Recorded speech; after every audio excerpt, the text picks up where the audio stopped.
ਇਹ ਹੈਗੀ ਆ ਜੀਪ ਗ੍ਰੈਂਡ ਚੈਰੋਕੀ। ਇਹਦਾ AC ਨਹੀਂ ਚੱਲਦਾ, ਕਲੱਚ ਵਾਲਾ ਆ ਇਹਦਾ ਕੰਪਰੈਸਰ।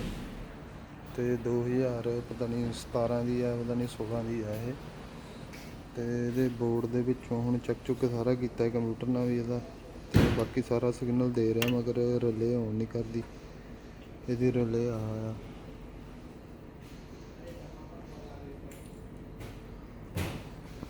ਛੋਟੀ ਜਿਹੀ ਪਿੱਛੇ ਇਹਦੇ ਬੋਰਡ ਦੇ ਰਿਲੇ ਹੈਗੀ ਆ। ਆਹ ਰਿਲੇ ਆ ਇਹਦੀ, ਤੋੜ ਕੇ ਤਾਂ ਫਿਰ ਤਾਰਾਂ ਕਰਕੇ ਦੇਖਦਾ ਇਹਦੀਆਂ।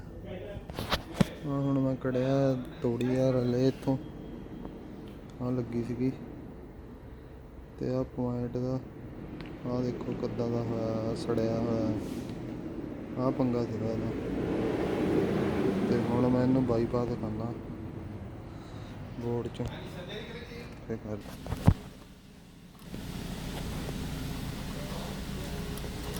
ਸਾਹਿਬ ਤਾਰਾਂ ਕੱਢ ਲਈਆਂ 4।